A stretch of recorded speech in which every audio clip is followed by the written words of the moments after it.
लोकतंत्र यानी डेमोक्रेसी। हम सब मानते हैं कि ये सरकार चलाने का सबसे अच्छा, सबसे सही तरीका है ना?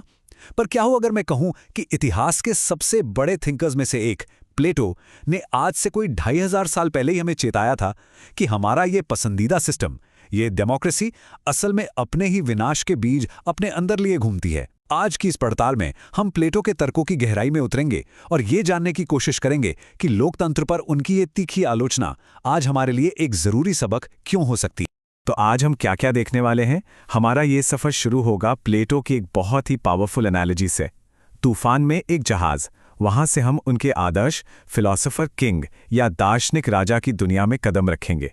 फिर हम देखेंगे कि प्लेटो के अनुसार कैसे सबसे अच्छी सरकारें भी गिर जाती हैं और कैसे, और ये सबसे चौंकाने वाला हिस्सा है, लोकतंत्र अनजाने में तानाशाही के लिए रास्ता बना देता है। और आखिर में हम इस 2400 साल पुरानी चेतावनी को आज की दुनिया पर लागू करके देखेंगे। तो चलिए शुरू करते हैं। प्लेटो ने डेमोक्रेसी पर जो भी सवाल उठाए, उनका सेंटर एक बहुत ही सिंपल लेकिन पावरफुल इमेज है, तूफान के बीच फंसा एक जहाज। ये सिर्फ एक कहानी नहीं है, बल्कि ये उनके पूरे पॉलिटिकल थॉट की चाबी है, जो एक बहुत ही अनकंफर्टेबल सवाल खड़ा करती है। जरा सोचिए, आप एक जहाज पर हैं और अचानक एक भयानक तूफान आ जाता है।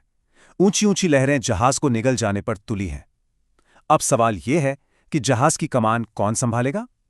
क्या आप उस इंसान को कमान देंगे जो सबसे ज्यादा पॉपुलर है, जिसके सबसे ज्यादा दोस्त हैं, जो सबसे अच्छी बातें करता है? या फिर आप उस अनुभवी नाविक को कमान सौंपेंगे जो सितारों को पढ़ना जानता है, जो लहरों के मिजाज को समझता है और जिसके पास जहाज को तूफान से निकालकर सुरक्षित किनारे लगाने का हुनर है? प्लेटो के लिए यह सवाल सिर्फ एक जहाज के बारे में नहीं था, यह सीधे सीधे राजनीति के बारे में था। और यहीं पे प्लेटो अपना सबसे बड़ा, सबसे चुभने वाला सवाल दाग देते हैं।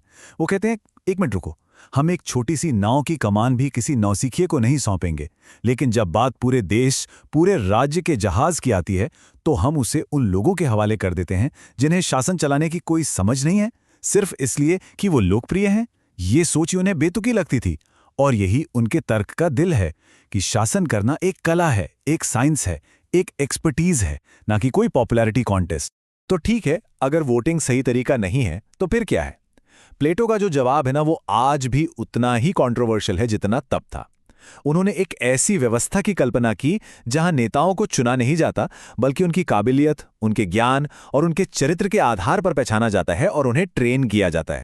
अब जैसे ही हम एरिस्टोक्रेसी शब्द सुनते हैं, हमारे दिमाग में क्या आता है? अमीर लोग, राजा महाराजा, है ना? लेकिन प्लेटो के लिए इस शब्द का मतलब बिल्कुल अलग था। जैसा कि आप देख सकते हैं, ये ग्रीक शब्द एरिस्टोस से आता है, जिसका मतलब है सर्वश्रेष्ठ या द बेस्ट।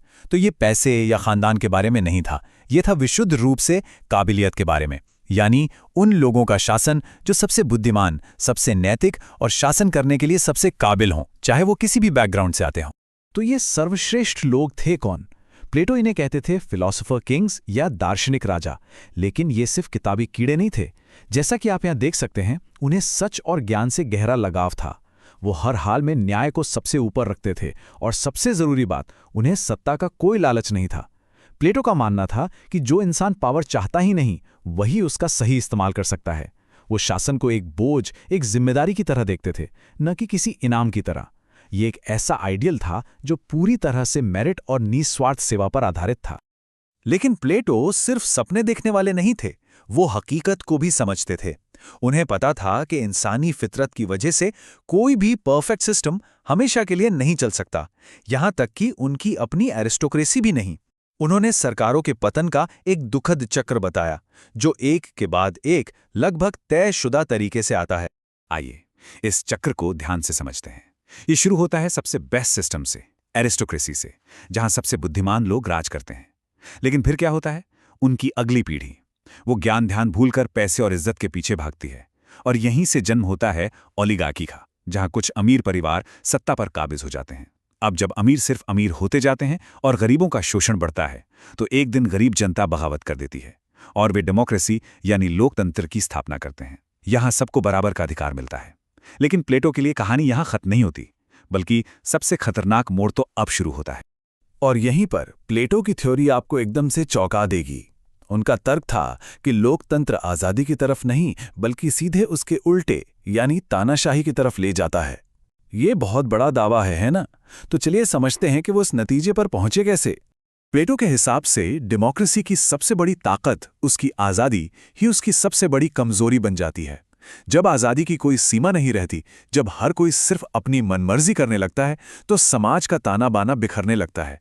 समझदारी की जगह मन की इच्छाएं ले लेती हैं और अनुशासन की जगह केओस फैल जाता है। प्लेटो इसे अराजकता का एक सुखद रूप कहते हैं, जहां समाज धीरे धीरे टुकड़ों में बढ़ जाता है। और इसी केओस, इसी डर के माहौल में एक तानाशाह के लिए स्टेज तैयार होता है। प्लेटो ने इसका पूरा प्रोसेस बताया था, जैसा आप इस स्लाइड में देख सकते हैं। सबसे पहले समाज में डर और गुटबाजी फैलती है, लोग परेशान हो जाते हैं, थक जाते हैं। फिर एंट्री होती है एक चालाक करिश्माई नेता की। वो लोगों के इसी डर को भुनाता है, वो खुद को जनता का रक्षक बताता है और आसान समाधानों के झूठे वादे करता है। और लोग जो उस केओस से इतने तंग आ चुके होते हैं, वो स्थिरता और सुरक्षा की चाह में अपनी सबसे कीमती चीज, अपनी आज़ादी, खुशी खुशी उस एक नेता के हाथों में सौंप देते हैं। और बस इसी के साथ लोकतंत्र अपने ही हाथों से अपनी कब्र खोद लेता है। तो सवाल ये उठता है कि क्या ये 2400 साल पुरानी बात आज भी रेलेवेंट है? जाहिर है, आज की डेमोक्रेसी और पुराने एथेंस की डेमोक्रेसी में जमीन आसमान का फर्क है। तो क्या प्लेटो की ये चेतावनी आज भी हमारे लिए कोई मायने रखती है? चलिए देखते हैं। हाँ, ये बात तो सही है कि हमारे सिस्टम में कुछ सेफ्टी नेट्स हैं। प्राचीन एथेंस की डायरेक्ट डेमोक्रेसी के उलट हमारे पास संविधान है, अदालतें हैं, जो भीड़ के गुस्से को सीधे कानून बनने से रोकती हैं। लेकिन, और ये लेकिन बहुत जरूरी है, प्लेटो का जो असली डर था कि कोई नेता तर्क को साइड में रखकर लोगों की भावनाओं को, उनके डर को भड़काकर सत्ता में आ सकता है, वो डर तो आज भी उतना ही असली है, शायद पहले से भी ज्यादा। चाहे वो सोशल मीडिया हो या 24 आवर्स का न्यूज़ साइकिल, भावनाओं को अपने फायदे के लिए इस्तेमाल करना आज भी राजनीति का एक बहुत शक्तिशाली हथियार है।